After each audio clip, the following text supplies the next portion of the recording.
To my immediate left is Roxana Robinson. And if you want to glance down at her bio, you'll see that she's written many wonderful books. I'll name just two. A recent book called Cost, which is an absolutely amazing book. An earlier book of hers called Sweetwater. She writes frequently for the New York Times book review and other book review sections. To the left of Roxana is Lev Grossman. I'm sure many of you have read his novel, The Magicians. He also is the book editor of Time magazine. And to the left of Lev is Jane Chibatari, who is a writer of short stories, soon to complete a novel. Yes, Jane? And is also president of the National Book Critics Circle and very widely published as a critic. So I wanted to begin tonight by just setting out some questions for the panel. And to begin by saying that I think one of the ways that we know of fiction writers who also write criticism is because it seeps into our consciousness, not because of the thoughtful, carefully done pieces of criticism that fiction writers are writing about their colleagues, but because of the big battles, because of the controversies attached to novelists reviewing other novelists. And I'll just give you a couple of examples of that you may remember. Dale Peck calling Rick Moody the worst writer of his generation in a review. Colson Whitehead's condescending review of Richard Ford's book, and Richard's dicey retaliation 2 years later. I don't know if you all know about that incident. And of course, Norman Mailer's review of Gore Vidal's Prisoner of Sex and their endless feud. Those are the things that capture the headlines when we think of novelists, fiction writers writing about their colleagues. But the majority of criticism written by fiction writers of other fiction writers is quite different than that.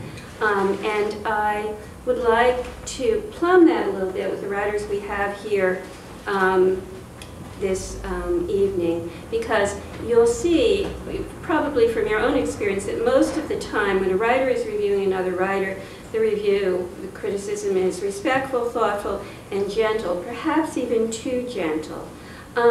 So I want to open with a question. I think I'd like to start with you, Roxana, if that's okay, but if you could all chime in if you'd like. Do you think that your own experience in front of the blank page as a writer of novels and stories yourself makes you a better critic, a more tentative critic, a more careful critic? How does it impact you, or do you just simply try to put it aside? Do I need this? Can you hear me without it? You can hear me. Okay.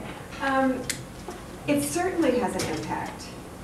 And as a writer, I'm so conscious of the immense power that the printed word has. It is so excruciatingly painful to read any criticism of your own work, even if they spell your name wrong. That's humiliating and painful. So anything that's negative feels magnified and more powerful. And any writer I know, if you ask them about their reviews, they remember the one sentence for 20 years. They remember that one sentence that was the bad sentence in a good, otherwise good review. And other people will say, that was a great review. It was a bad review because they said, whatever it was, that one sentence. There ought to be a neurological study done because my capacity to remember those phrases is just astounding. Every one of us on this bench could name. After I forget my children's names, right. I'll remember those. So we're all very conscious of how powerful that printed word can be. So for myself, I certainly shrink from writing a bad review. And most often, I will say to an editor who says, would you review such and such? Generally, I'll say, I'll look at it very quickly, send it to me. I don't know this person's work. If I don't know it, if I don't like it, I'll send it right back to you. I'm not giving this person a bad review. which doesn't mean I would sugarcoat things. It simply means I'm not the right person to review the book. Another writer friend of mine once said that when she reviews a book, she tries, her intention is to find out what the writer's intention was and to write about that. We all have our own points of view. Nobody writes exactly like me. So if I were simply writing corrective responses, it would be, why don't you do this? I mean, this writer hasn't managed to achieve what I think is the most important thing about writing a novel, but that's not what that person was trying to do. So I'm trying to put myself in that person's place. So on the one hand, I'd say, yes, it makes me a more thoughtful and responsible critic. On the other hand, I won't write, by and large, I won't write a bad review. I did write a bad review recently, but that was about something that's not even taken. I did. I wrote Say who it was. I wrote a bad review of Philip Lamb, who's not going to be damaged by that review, and he won't even be. But those are things that I thought, he's written so many novels, and he has such a clear voice, and that is, novel writing is something I have a very strong opinion about, and nobody ever writes bad reviews of him. And so I thought, okay, here's the other side of this particular issue of how to write a novel. So I'll just put this out here. But I wouldn't write a bad review of a young, struggling writer. It would be cruel, and I wouldn't do that. How much distance do you think you have to have from a writer in order to be willing to write a review of them? Jane, what are your thoughts about that? If you know a writer well, if a writer is a friend, will you accept the assignment? Will you do a review of them? Well, I'm going to take a second to read a couple of lines from a Starry Kirkus review I wrote. I got the book, I read the book, I loved the book. I had never encountered the author. It began 13 splendid stories in an elegant third collection, range widely to give us a peek into the obsessions and troubles of the well-versed and well-off. These are stories that tick away with the precision of perfectly wrought timepieces. Shortly after getting this book, which I admired a great deal, it was beautifully crafted, I had an invitation to go to an event that included the author as one of the hostesses. I felt awkward about this. This was about 2005. And I declined, and I actually said to the person, I really don't want to see you right now because I'm in the middle of reviewing your book, and I would prefer to wait. Well, it's Roxanna Robinson, and I have since met her. But I felt like I really didn't want to have anything to connect with this work, which was kind of standing alone in the abstract. That's sort of perhaps an idealistic way of thinking about approaching a work. I like to think that I can look at a work of art and separate it out from the person, but what if it were somebody I really didn't care for?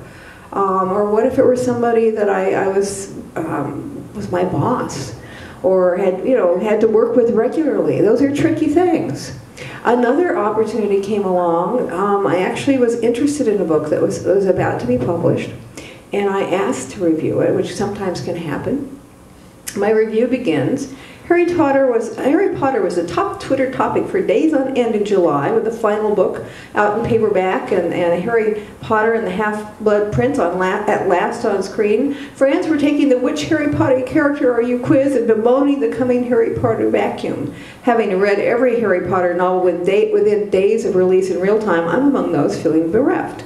Along comes impeccably timed new fantasy novel aimed at grown-ups who love Rowling's bewitching tales. The Magicians has the familiar mix of budding magicians and villains in the group of spellcasting friends who are transported to a magical kingdom called Fillory, not unlike Narnia. However, while the Magicians draws inspiration from Rowling, Lewis, Tolkien, and others with appropriate tips of the hat, the author avoids schematic parallels to his predecessor. His creation is a deliciously detailed new universe, notably X-rated in comparison to those more child-friendly fantasies, filled with complicated adult impulses and angst, not to mention sex, drugs, and single malt scotch.